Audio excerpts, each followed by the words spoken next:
Bonjour chers amis internautes, aujourd'hui nous allons faire notre premier tutoriel. Nous allons monter un clienton à l'aide.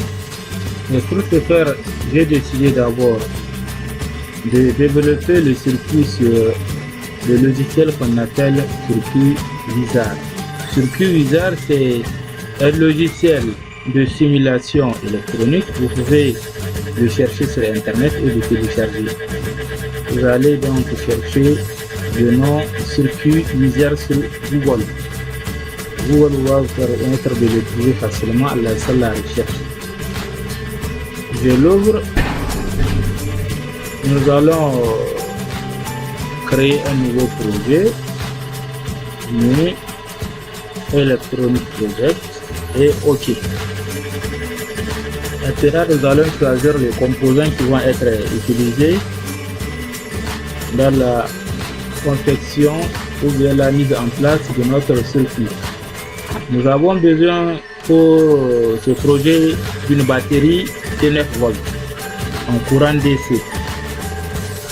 Ce n'est pas du courant alternatif qui nous provient de nos compagnies d'électricité.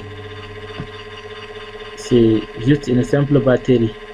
Nous avons besoin aussi d'un circuit intégré circuit qui s'appelle le NE555.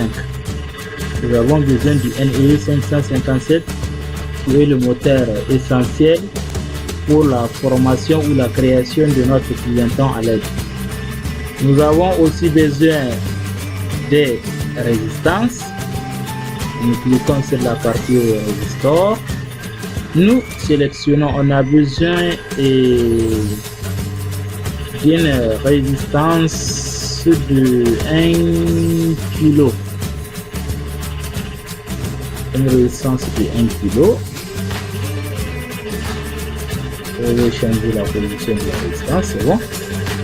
Nous avons aussi besoin d'un potentiomètre. Un potentiomètre qui est une résistance variable, on peut varier la valeur. Résistance variable. Nous avons besoin aussi d'un condensateur, donc capaciteur en anglais. Le modèle qu'on va choisir, on va choisir un condensateur électrolytique. Avec le condensateur électrolytique, il est polarisé, cela veut dire que nous avons une zone plus et une zone moins. Nous avons besoin toujours d'une résistance. Je fais photocopier, je fais faire la copie de celle-là ou bien chercher une autre copie. Donc je colle fast. Non, je la redresse pour le besoin du projet. En même temps, je cherche le composant et je le dispose suivant le circuit qu'on a besoin. Nous avons aussi besoin de la LED. LED émet une diode qui est une diode émettant de la lumière. En français, DEL. En français, en anglais, c'est LED. La couleur par défaut est rouge. Nous avons besoin des LED en série et après nous allons les mettre en parallèle. Je vais expliquer ça dans un prochain montage sur la breadboard. Nous aurons affaire d'abord à réaliser le circuit sur ce logiciel et le simuler. Ensuite nous avons aussi besoin de 4 autres LED parce que nous allons faire un groupe de 4 et un autre groupe de 4, deux groupes donc de 4. Et comme cela, au niveau de chaque groupe, nous avons deux LED, deux groupes de LED qui sont disposés en série. Ici, je les ai en série, le premier groupe et le deuxième groupe. Là aussi, le premier et le deuxième groupe.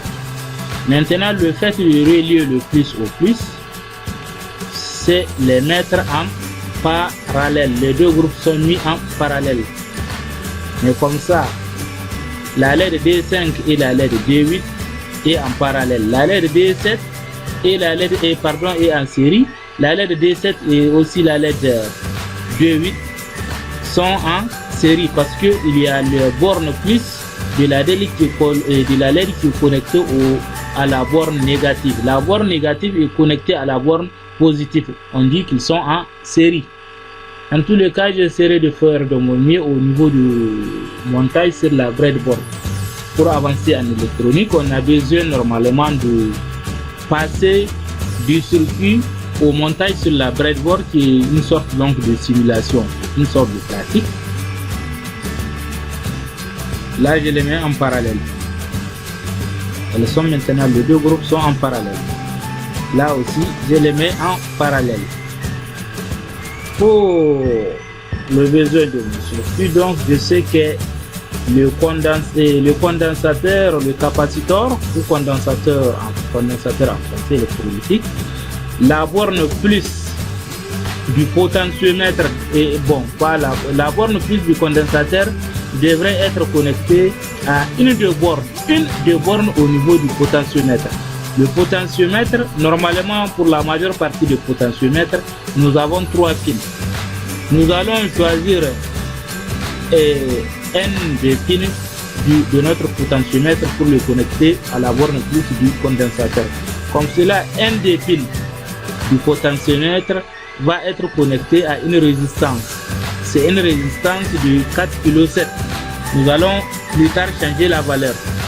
Nous avons aussi besoin d'une résistance. Exactement, ici nous avons par défaut la valeur est de 1 kg.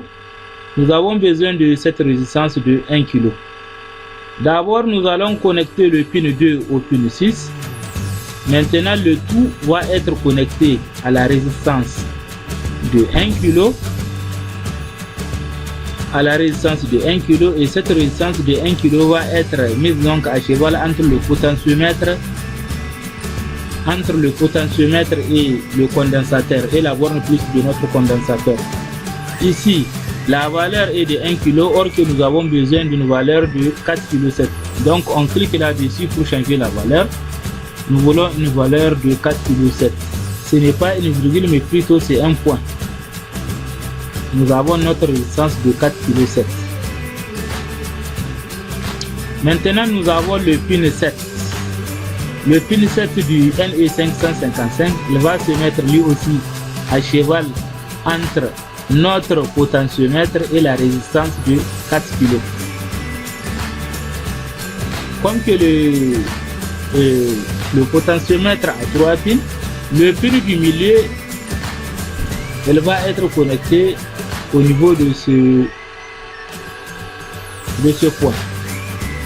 Comme cela, nous aurons les deux pins du condensateur qui seront soudés, pas du condensateur mais plutôt du potentiomètre, qui vont être soudés à la même place. Les deux pins, il a 3 pins, donc les deux pins seront soudés à la même place. Ils vont être soudés en série avec une résistance de 1 kg et aussi, disons, un condensateur de... La valeur du condensateur c'est 10 microfarads. Par défaut, nous avons ici 100. Donc il faut changer la valeur. Nous avons besoin de 10 microfarads. 16 volts, c'est largement suffisant. Et donc, après ça, nous allons prendre le borne positif, le côté positif de notre pile. Nous allons le connecter à la partie positive du premier groupe de LED. Vous voyez ici, c'est le derrière. Il faut remarquer la partie positive, c'est là la partie positive. Et au niveau de cette partie qui est un peu pointue, c'est le négatif. Là, nous prenons également la borne négative de notre pile et nous allons la coller au niveau de la partie négative. On alimente cette résistance de 4 kg à ce niveau. Elle se connecte au plus. Le condensateur va se connecter au moins au niveau de son pin moins.